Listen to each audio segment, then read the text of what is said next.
Hi Paris. Hi Marvin. How are you? I'm fine. How are you? Niko poa sana. How was your week? It's been a while. It's been 2 weeks actually. Yeah, how have you been? Niko poa. God amenishow grace man. Oh, which is like really nice. Yeah. Tuna appreciate sana. Yeah. It's good to be back for another episode, and I'm grateful. Maybe just to inform those who are listening to us for the first time, we had had a first visual that is already out, and thanks to you people. You've shown great love, so much love, and thanks to you. But then how was the previous episode to you? It was okay. It was okay. Yeah, it was okay. And thank you for everyone for all the love you've shown, the likes, the comments, and remember to hit that subscribe button. So today we are here to have a little conversation, not necessarily in line with whatever we have for you, but you know, from the previous conversation we had, watu wamekuwa kiniuliza maswali mingi sana. I don't know whether you've interacted with these people, but people are tending to associate the podcast na story na mental health sana. I think atuko tume break it down sana. Yeah. So kuna history ya mental health come up a lot sana kwa conversation. You see people even DM me wanakuuliza how about this, how about that. Nikaona it's very important to at least leo tuongelee very unpopular opinion when it comes to story na mental health, because you see it's also a growing field. People getting interested. It's like the other day tulikuwa tuna discuss about bipolar, and people are like, okay, so it's something that exists. Mtu anapata hata ameji self diagnose, anasema kumbe ni kama niko na bipolar. From that episode niko na bipolar.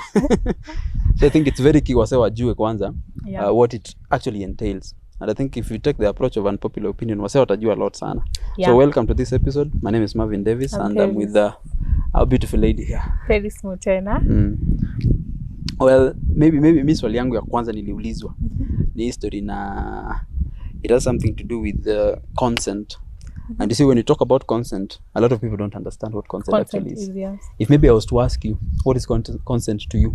Consent. Maybe on a personal level, kwanza, before even you get to what it entails. Consent is making sure we are on the same page. That's what I'll say consent is. And I also feel like when people talk about consent, they narrow down consent a lot. But truth is, in everything there needs to be consent. If you're doing something with someone else, you both need to be on the same page. You need to ensure you're on the same page. As also, I think maybe I agree with the same. It's not all about what you want as an individual. It is between the two parties. And one thing people don't understand, consent involve a lot of things, not necessarily that agreement. You can affirm that, okay, you want to do this, they agree. Like now we are shooting. We had agreed that we're going to work on this episode. Is that consent to you? Yeah, because we discussed various episodes, possible episodes, and you are like, you know, I'm not too comfortable with this, or you're too comfortable with that. And we agreed, we could do this. Okay. But I feel like a lot of consent for me in mental health comes in the line of a lot of mental health stuff is very triggering. It's very triggering. So when you speak about like mental health stuff, or when you want to tell someone something, I feel like you should proceed with telling them, I might tell you something that's triggering. And that's things people don't do. You're just there. What unaogopa triggers zao. So if you're even going to tell them that mimi nitakutrigger, so get ready. It's like you're telling them your defensive behavior how you're impressing them. Like when I impress your defensive behavior, because if you tell me I'm going to say something triggering to you, it's like I'm going to take a precaution. Yeah. So whenever you say it, nitakuwa already na take precaution. You will be ready to attack. But I think come na a negative aspect, because you see people are also supposed to be trained to, you know, in as much as you're having defense mechanism, but unafaa ku embrace. If something is triggering to you, inamaanisha it doesn't actually go. Yeah. It is something that you need to live by, ama kuzoea how to do it. Yeah. So I feel like sasa you shouldn't be there blurting people's childhood trauma from 20 years ago. I feel like it's very necessary for you to tell someone, you know, I might say something that's triggering, so that they know where you come from. They don't look at you as someone who comes from maybe a judgmental point of view.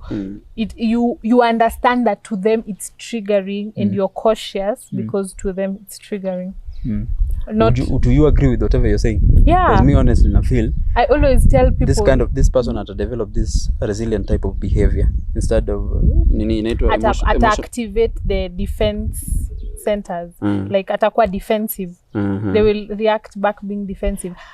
They'll be kind of sensitive to situations to an extent. You gonna get sensitive in what way? Like take an example. this particular statement triggers me, sindio? And then you come and inform me that Marvin, I'm going to blast this, I'm going to say this, it might be triggering to you, so get ready. In a way, to you it is in good faith, but to me anytime I hear kama umeshaniambia you're asking for consent here, whether I agree or not, it is something that is bad. It depends for now vile sasa mimi nita handle the situation, because I'm going to maybe have this kind of sensitivity to that particular word you're going to say. But so imagine over time you repeat this and again, because you see we interact with people. I also feel like the more you repeat to people, the more they recognize. A lot of times we act from our triggers or from things that bother us. There's something you might do or say that is because of something, a past experience, right? So if I inform you that this to you could be triggering, when you do something else, you'll ask yourself, am I operating from my trigger system? Am I reacting this way because it's triggering? Am I reacting this way because I haven't made peace with certain things? Yeah. Nice take there. I think I would also agree to some extent. Yeah. So, but people should actually embrace whatever consent is, not necessarily in the fields of mental health, because it applies in our life, in our every lifestyle. Single day. Yeah. And in the issues of, you want to engage somebody in an activity. Consent is very key. Yeah. Even when you want to tell someone else about somebody, consent is very key. Knowing that people won't appreciate you saying everything in front of everyone or saying everything to other people. That's very important. Yeah, nice. Another one is, I feel like, unpopular opinion. There is constant pressure to always be better and improve yourself. I feel like ever since mental health came up, it's very rapidly growing right now, I would say. People feel the pressure to be better. You have to have a self-care routine. You're working on your body, you're working on your studies, you're working on your work, you have a side hustle, you need to take rest days. I feel like there's constant pressure to be better. And even if every day I try to be better, there's a point that reached and I was like, I need to enjoy now the process, the being of becoming, because now that's too much. If you maybe even, there's a conversation I had with someone before and they were like, if you don't have a self-care routine, if you don't do this, if you don't do mindful stretches, if you're not mindful, you can't be my friend. Or so let me ask you, you're saying there's a constant pressure to be better, and from my perspective, I think that is all life is all about. Because you see, I think even in the fields of psychology, we've been talking about history and self-actualization. Like from the time you're given birth to, you strive to be a better person in some ways. Whatever you do, whatever you engage in, how your life is also structured in a way. You're always on a journey to be a better person. You want to be the same way as you are today. Like we are meeting today after the previous episode. You're not the same kind of person that we met the other day. So in as much as we are talking about history and evolved into having these pressures of being better, I don't think it's necessarily in the fields of mental health. Life has been actually that way. Yeah, and I feel like why do people go to school?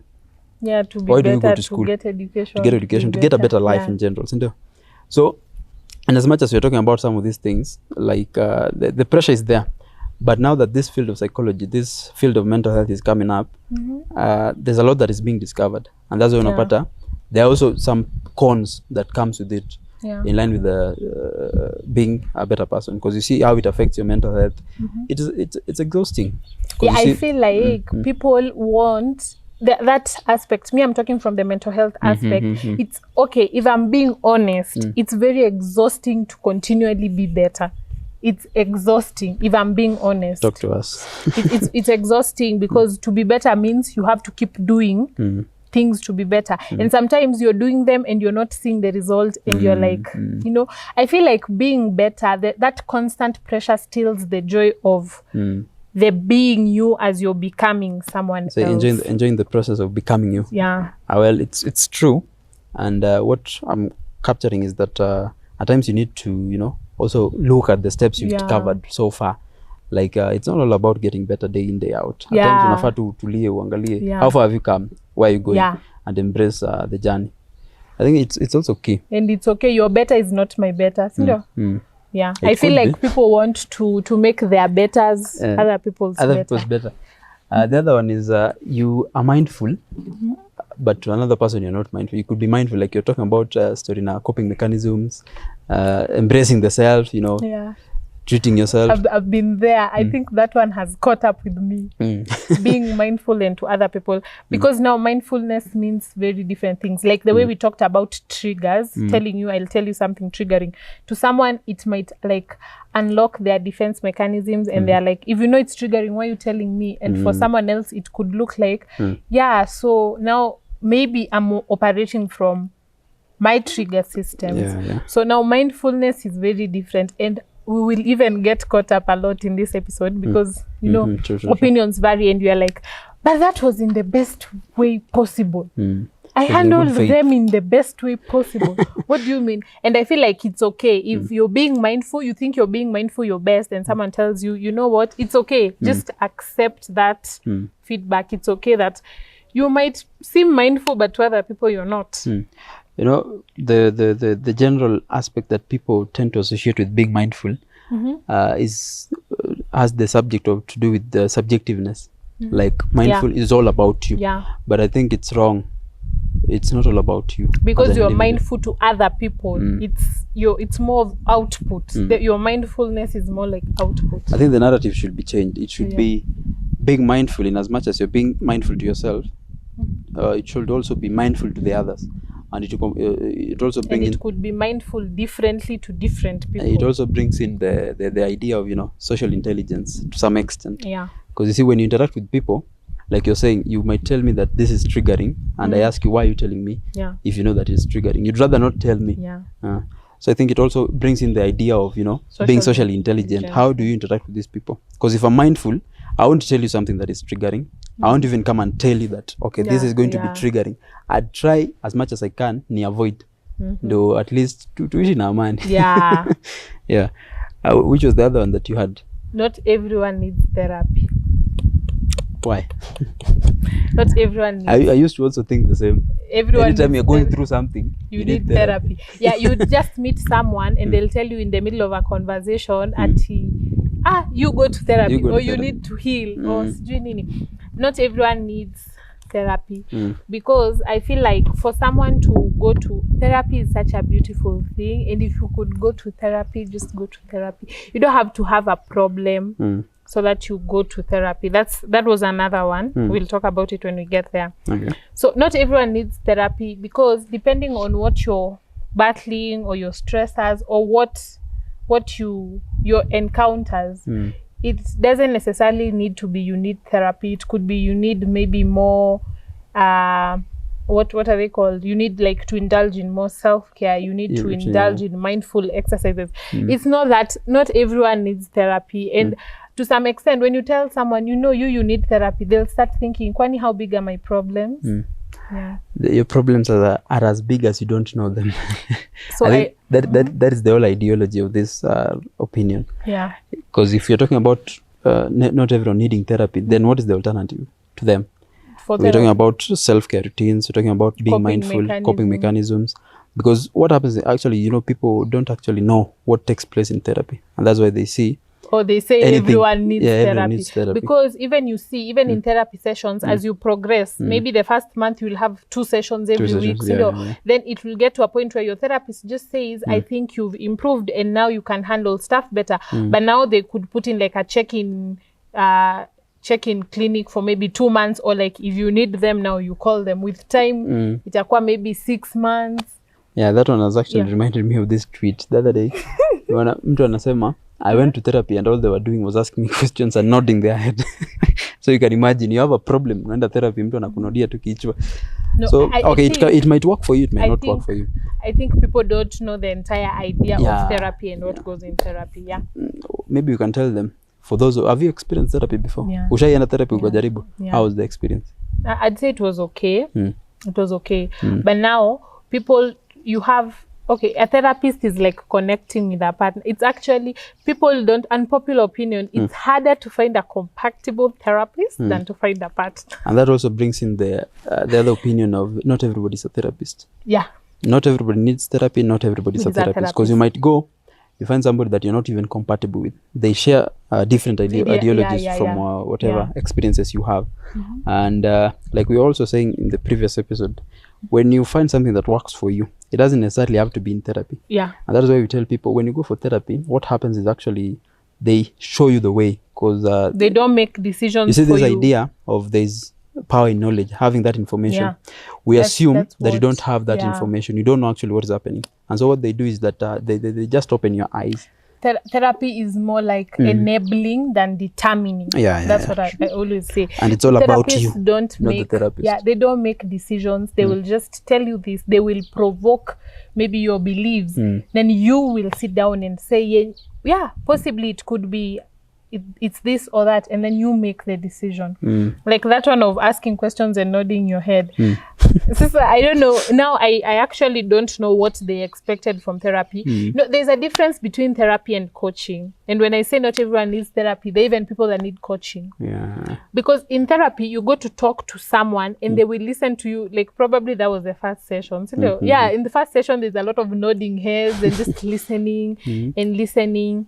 So now I feel for them, they probably wanted like solutions there, right? Immediately, So they needed more of coaching than going to therapy. But also to some extent, therapy involved coaching. To some extent. But coaching, they intertwine both of them. But I feel like now coaching is the more advice-oriented. So let me ask you, now that you are a mental health advocate, do you really feel like mental health issues are common? Yeah. Talk to us before I share my ideas. They are common, but we don't know them, and we don't want to have conversations around them as much. They are common, but now, for us, like right now, mental health is growing.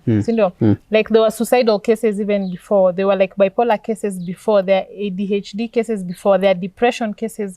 There's like eating disorder cases, right?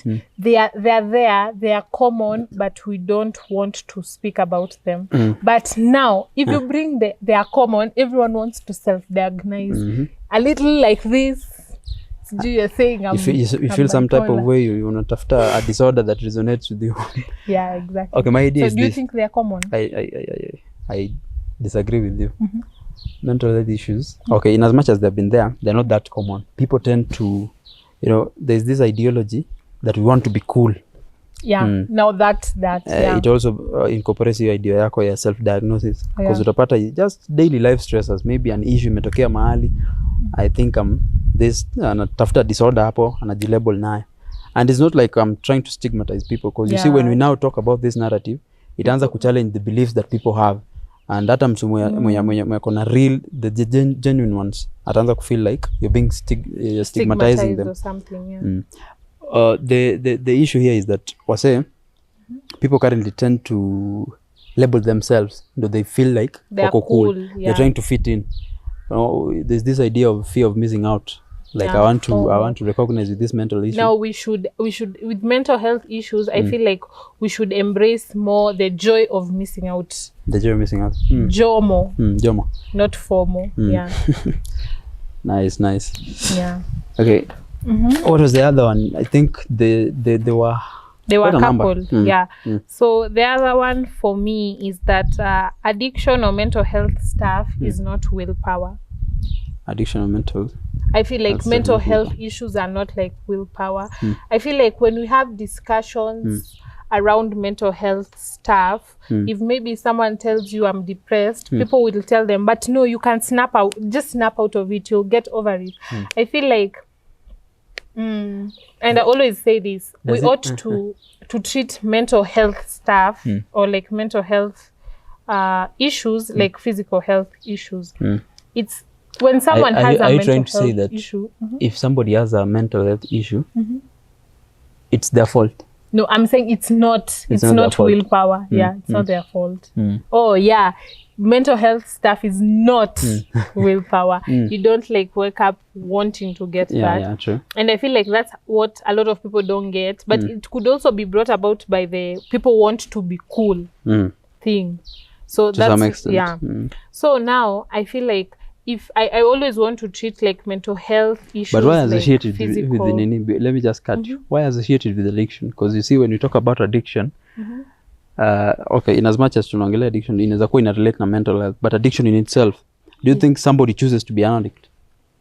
Because if you're people are being there's told a lot before you of get to addiction. conversation around addiction and everything. So now I feel like a lot of people look at addiction as willpower. Like you choose to do it. Yeah. To some extent. Because if you know this, like take an example of betting.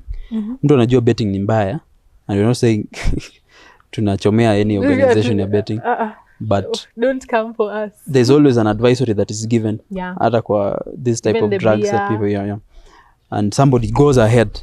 What do you think is the reason behind somebody going ahead and I just this is something dangerous and you still do it? Could they be going through stuff and they feel like betting or drinking alcohol is the only way out? So to some extent inakanga a defense mechanism to them. Yeah, exactly. Okay. So now that in that direction, I feel like I treat like mental health stuff, like physical health stuff. Let's say your arm is broken or your leg is broken. You know, when someone has a mental health issue, they are not in the same headspace as you, and that's something we don't recognize. So to you, some things might make sense, and to them, they might not make sense. Yeah, true, so it's like when your leg is broken, alafu mtu anakuambia chile hizo crutches and run. No, that's not being mindful. Yeah, not being mindful. Nice. Yeah. And I was being told that if you have a mental health disorder... That's not demure. That's not cutesy. If you have a mental health disorder, it's something that you're going to live by for the rest of your life. Permanent. According to you, that's a lot of mental health disorders to some extent could like be, would I say curable? Yeah, there are those that are manageable, but I don't think it's like all permanently. There's stuff that's not permanent. What? In as much as there are those that now need management and can't be cured, not everything is permanent. Yeah. Specifically talking about disorders, because if you talk about stress, there's a stress disorder. You talk about anxiety, there's an anxiety disorder. So if you look keenly, you narrow down into the disorders specifically, there are those that it is very unpopular. People don't know this out there. That the moment you have a disorder, it is something you're going to live by. They're not curable. I think you do know that. No. For real. A disorder. We are not talking about the issues, the disorders themselves. Disorder, yeah. And people really need to know that. That's why you're being advised. The moment you go for therapy, disorder. You actually need to, for you not to fall into the issues, the disorders themselves, you actually need to manage them before they get to be a disorder. So people need to know that. Yeah. The moment you have a mental health disorder, it is permanent. Permanent in the sense that you're going to be taught the defensive mechanism. Yeah. And so that it doesn't go beyond that. Yeah. I think we go to the other one. Okay. Eating disorders are prone to women. Prone to women? Yeah. Do you know what an eating disorder is? Yeah, you could be... The types of... Is binge eating a disorder? Yeah, there's binge eating and now there's the opposite one. I don't know the other one. It's where you constantly feel like you have to like have a certain body type, and for you to have that, it only looks like starving yourself. The people even induce maybe vomiting. If maybe they're in a social gathering and now they have to eat, they induce vomiting because they feel like to be sat somewhere with a certain body type, you don't have to like necessarily eat. And then could be people run, I don't know, binge eaters are the ones that run to food for comfort. Yeah. They're stressed.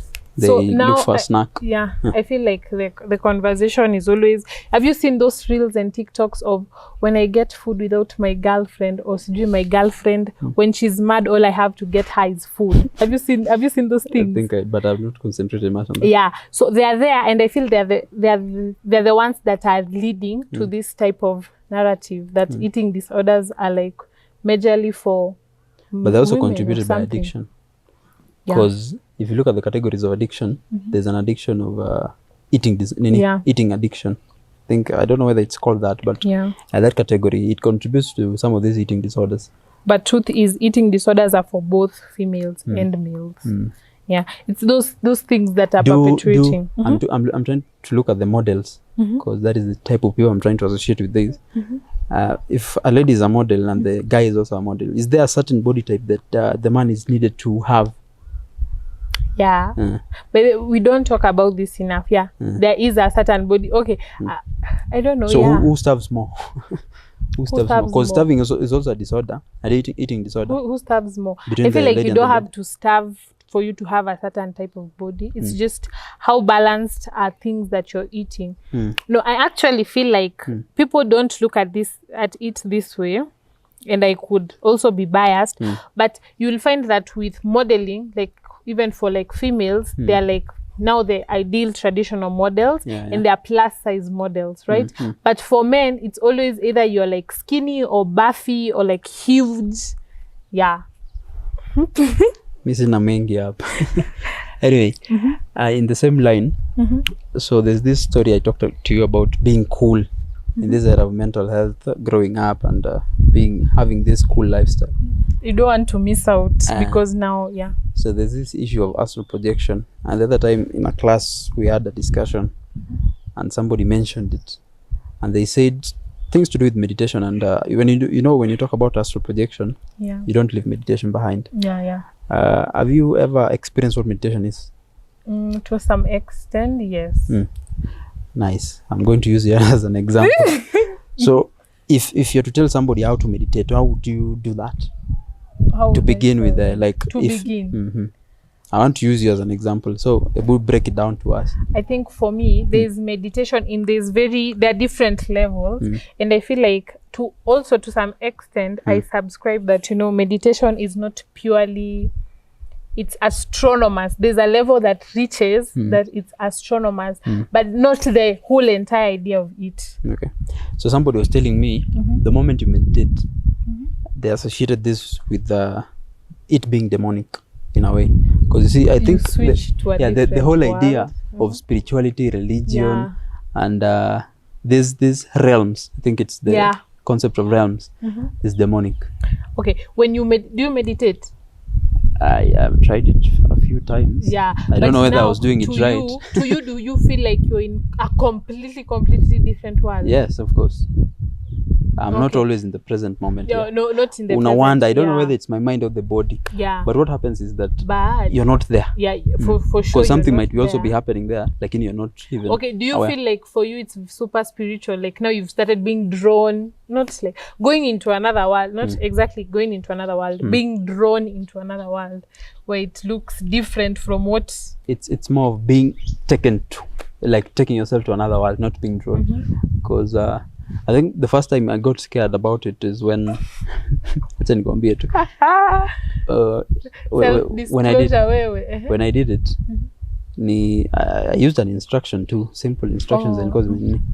So you sit down at a quiet place and then there are some utterings you do, and then unaanza kusahau that you are here, you start experiencing another world kwa mind yako, and then utafeel in the body. So what got me scared, nywele ya mwili hizi zilisimama. I was feeling them like, but mtu akikupinch, I'm told if you're touched nobody can, like wezi feel kabisa. So what got me scared ni nywele ya mwili ilisimama. I don't know whether I had gotten into that realm ama bado, because if the moment nilikuwa na feel mwili and you're being told when you can feel yourself ama your environment, then you're not already there. So you need to be there ndio usifeel you need the present world. I don't know whether that was meditation. I've tried it, but sijajaribu experts. I feel like expert meditation is the one that will make you start thinking it could be demonic. But I think like different type of information you're not talking about. But I feel the demonic part, there are levels of meditation. That's what I'd say. They're like, I don't know, when you get yourself into it for the like first time, for like the primary beginning sessions, it doesn't feel like when you keep doing it or like as an expert. Okay. But I wouldn't say primarily all meditation is demonic. So some people, unpopular opinion, some people are lazy and they blame it on mental health. Like we said it before. People want to be cool. People want to, like the hawataki kujituma, watu wanafaa kujitume by the way. Wanasema nani, you don't have mental health issues, you're just lazy. It's umesema it's an unpopular opinion. So what do you think? Are people really lazy? ama Yeah. it's true. Some people are lazy and they want to blame it on mental health. And give us a context. As much as unaweza kuwa unaongelea somebody that is listening. Okay. Context. Okay. So there are people who don't want to maybe take accountability of things they've done, right? There are people that don't want to do certain stuff which seems like really hard, right? And then they be like, but you know, sijui mimi, I have this condition. Sijui, they don't want to they sijui I think they have kuna wana hii issue ya relationship unapata there's a lot of narcissistic guys. Pause kidogo. There's a lot of narcissistic guys. Pause. There's a lot of narcissistic guys kwa relationship. And then especially young ladies. Unapata, I don't know, I think you can relate, but acha niseme kwanza yenye najua. Go on. Wasiniue. So unapata they tend to cling to that type of excuse. They use it as an excuse. Unapata they wanakosea their partner and then they use that. No, I'm narcissistic. Ama they know that they're narcissistic and they embrace it. So dem akishajua eti they start manipulating people, yeah. And by the I think we should talk about that because a lot of ladies tend to stick into a lot of toxic relationship with the idea of I can change this guy. I think we love that conversation. Yeah. But whatever you're saying is very true. There's a lot of people who try to use these mental health issues as an excuse. And that's why we always advised, unafaa uwe an expert. Yeah. Not necessarily a therapist, but there's mental health expert wenye wanasaidiananga ku break down some of these issues so that you know, particularly hii ndio kenye nakusumbua na hii ndio kenye ikusumbui. So that don't use that as an excuse. Yeah. Okay. Nani, get up, get out of that house, clean, get up, take accountability for people. When you wrong people, apologize. Don't you seem to talk from experience. No. Anyway. No, I'm just talking from a passion, through experience. Hawajanikosea. Nice. The other one that we found out was kids also deserve a free time, like a time off, a downtime, something to do with that. Because you see, like we're also talking about easy issue to evolve. I think everybody is human. Kids see watoi see watu wanafaa kukuwa programmed kama nini robots. Like for the first 8 years unafaa tu academics throughout. And then ata it's very, even sometimes people you'll find a kid worried about this and you'll be like, na we hata una familia, sasa why you worried? Or si we ni mtoto ufai kuchoka. I also feel like even the way now people from previous generations were brought up in the sense of a child hafai achoke. So now you don't want to say, oh, nimechoka, I can't do this to your parent. But now I feel like as mental health evolves, parents are very keen and they recognize that kids are human beings too and they need like downtime. They need time to rest. They also need to be heard. They actually, there's something people are saying. They need to be heard. That whatever experiences we're having as adults, this current generation, especially the Gen Alphas, they're different from us. So whatever you think you know, they also know. Yeah. So they need to be heard. They could be having some issues. And that's why unaonanga ukienda therapy, I think we use this analogy. Utaambiwa, how was your childhood? Yeah. What happened in your childhood? So unapata a lot of easy adult issues zenye zinakujanga, they tend to be associated with childhood experiences that we had. There's a tie. So if we look into that keenly, inaweza saidia watu sana. Yeah. I think it also gets into parenting style. Like what type of parenting style is this kid having? Ndio, in as much as you're talking about kusikika, it goes because unazambia mzazi sikia huyu mtoto, but that type of parent mwenye all they do ni provisions tu. Huyu mtoto wangu hakuna kitu apati, unaona, nini namsumbua, nini ana. So it's something that people need to talk about pia. I think you ndo say yangu tu hapa, I don't have much wazazi wenye wako hapa. I'm not a parent. We are not parents. Anyway, okay, the other one ulipata ni how therapy as an online service is ineffective. I've even heard from like friends and people. Do you think online therapy is effective or could be made effective? Personally, I feel like you shouldn't have anything against it because we are developing to like very... And we shouldn't have it. You shouldn't have anything against online therapy because we are becoming very... Things are going in the line of like technology. So do you think it's okay, in as much as you're talking about ineffective, or embracing it, could- as at now it's not that effective. Why? Because Why you do you see, think that? there's this aspect of connection. You see, when you're in the present moment with somebody, there's a connection that you people form. So when, for example, let's say I'm a therapist and you come to me, I read, because what wanasemanga, there's this communication that happens with nonverbal cues. I can read your present moment. Unaweza kuwa unaniambia I have this problem but you're laughing. You see, kuna contradiction up. But they have How like about video online video unaweza kuwa sessions. uko like you're stressed, you're depressed, lakini kwa background tunasikia ngoma. Yeah. So like as at now, the whole idea is like We just not need that to effective. put things in Kuna place to places make zitakuwa- it better. na kuna places inaweza kuwa very effective, Yeah. maybe for follow-ups, Yeah. like things to do with that. No, But even in session, I don't think it's that effective. But do you think there are some things we could put in place for them to be effective? Because I follow therapists even online. There's a therapist called Wendy Madeka. She only like does Shout out. exclusively like online therapy sessions, and for her it seems to be okay. I've even had reviews, so I don't know. It Is also it depends on the because type of you, client. the person you want? It depends on the type of client, Yeah. with the type of therapist. Like we were saying, not everybody's a therapist, not everybody needs It's therapy. Yeah. So you might say you It want comes an down- online therapy, you want to try it, especially for the newbies. Yeah. It might not be effective Yeah. because you have to experience it, ndio ujue the whole process inakuanga aje, so Yeah. that hata mtu akifanya follow up ama maybe you are being engaged with that type of services, you know what actually you need to do, because unajua sasa pale you're the only person that needs to take that action. Actually the whole idea inakuanga ni wewe ndio initiate, Yeah. because anaenda kukufungua too much and then what you do ni wewe sasa to take the action. As of now, okay, for me it won't be that effective if I was to go for an online therapy. Because you need to go and pour your heart there bwana. Okay. Sasa imagine I'm on niko kwa video call na therapist wangu nalia hapa bana, mtu anaweza hata ni so what's wrong with this guy? Yeah. Ama what do you think, is it effective? Yeah, for me I think it's effective, and we could put more. There's more we need to do, definitely. It's a but growing field, by the yeah. way. You've talked about online therapy. Yeah. The other one was your friends, your friend group. Everybody has a friend, Yeah. and everybody goes through something. Yeah. There's a song I was listening to, walikuwa nasema it depends on how you deal with it, sindio? Yeah. So There's someone how who are you told going to me deal with everyone deals with things. It's just their perseverance. the perseverance, I think. Yeah. Is it nikumbuke nitakwambia. So people tend to have these therapist friends. Yeah, we call them my therapist friends. Yeah, my therapist Shout out friend. to mine. I wish I had one. But what we don't know is that not everybody, not all your friend group, because in as much as we're talking about, because maybe what is therapeutic for me is not Therapeutic for another person. Yeah. So maybe a group setting, maybe a friends group, like we might be 5, might be therapeutic for me.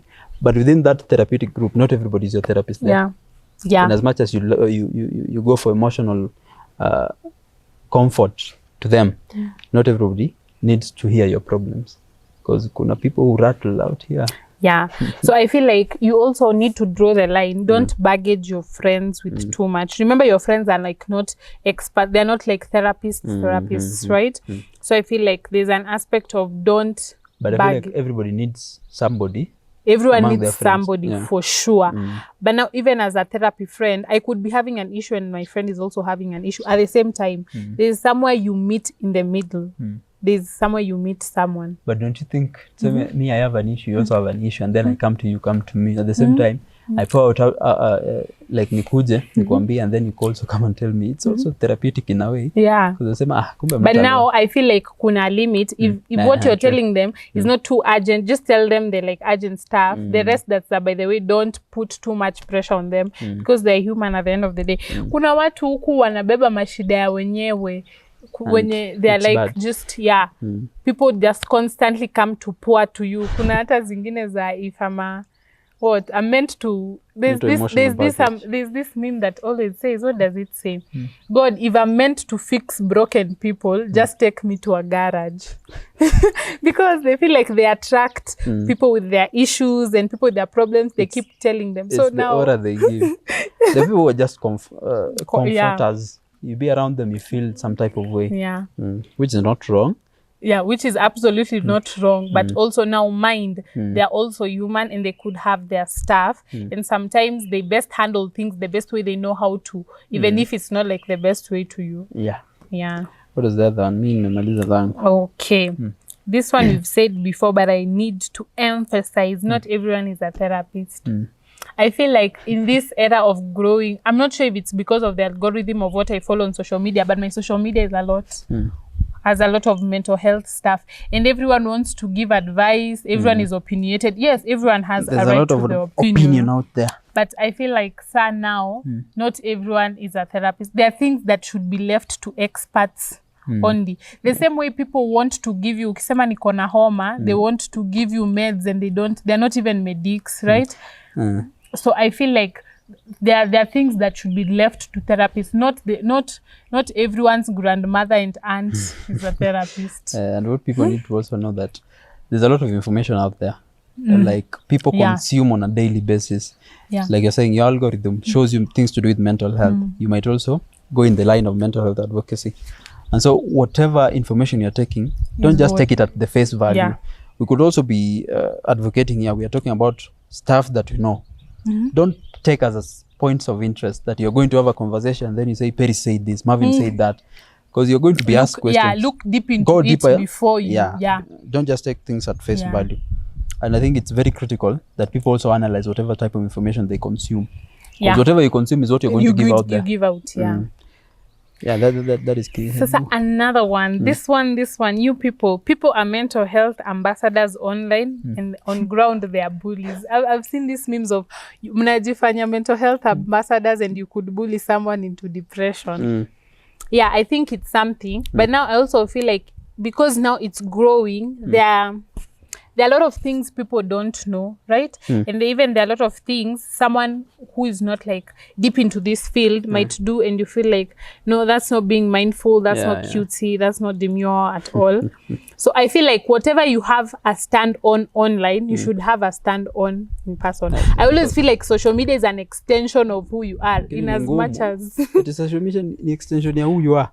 Yeah, no, you just think social media is social media. Social media is another world, man. If you don't know that. You know, if I a see greater things population. for a greater population. And this is a narrative we should change. Things, I feel like things I post on social media or do on social media should resonate with who I am as a person. Lakini hata meme, unaweza resonate na meme mtu mwingine ana resonate na, but you're not actually that type of person. Because maybe you unafanya social media for entertainment. Like the people hata kwa profile zao wanasemanga just for entertainment. Yeah, for entertainment. Now that's clear. But now there are people who pretend they are so into like mental health and things they are doing kwa ground, not cutesy at all. Take a stand, be who you are. Then okay. And then the last one is how people make it cool and romanticize mental health. That one is a big one. I feel like people should just be told there's nothing romantic about dealing with mental health issues. People think that healing is very nice, cutesy and demure, but the amount of tears, the amount of what you have to endure, the amount of decisions you have to make, there's nothing romantic about mental health. I was listening to a podcast, shout out to the Practical Minds podcast, and one of the hosts was saying that mental health is not necessarily being okay, like you're completely okay. It's striking a balance. And I feel like that's something people don't want to see. Was that an episode we did the other day? Yeah, it was an episode. Oh, he's a co-host there. Shout out to Diana and Wanini. So I feel like it's a balance, and people don't want to look at it like from the point where it's a balance. There's nothing romantic about mental health. It's chaotic and you need to work. There's a lot of work involved. When you go there thinking it's romantic, you will get out as fast as you came in. In as much as you're also talking about striking a balance, people need to know we are striking a balance on what. You know, because if you talk about mental health, people only tend to think about the is it the physical aspect, like your mind glowing up and all. There's a whole idea of having that perfect mental health, or maybe a healthy mental health. It's all about your social well-being, like your interactions with people, your intellectual well-being, your health. Because I think the first thing you said when we began this episode is mental health goes with physical health. Yeah. And so when you're not physically healthy, there's something wrong with your mental health, because it's going to affect you. Yeah. I was doing my attachment at Annex Hospital, and the kind of conversation we're having with these people, a lot of people don't know that their physical health actually affects their mental health, because you might even be diagnosed with an illness, you recover from it, but you're not okay Mentally, yeah. because the physical health had actually been affected. And the moment you don't monitor that, it will be something. Escalates, yeah. It escalates to something bigger. So people really need to watch. There are 6 critical areas that you need to look for as an individual for you to be, or maybe assess yourself to be mentally healthy. That is the physical health, emotional, spiritual. Spiritual is also key, and not necessarily things to do with religion. There is also something to do intellectual. I talked about intellectual capacity, and I'm forgetting the 2, but we'll put them on the comment section, so that you also get yourself educated in a way. Yeah. What do you think? I think that was it for today. Write down your unpopular opinion down there in the comments. Yours, what do you think is unpopular in relation to like mental health? Yeah. So it was nice. Yeah, I think we learned a lot. What have you learned from your set? I don't know. I used to look at mental health kitambo before I got into it deeply. It looked like very romantic when you see people on TikTok doing self-care. We are on a healing journey. We are intentionally single. But it's intentionally work. single? Why intentionally single? We will have that Taking conversation. care of yourself. Yeah.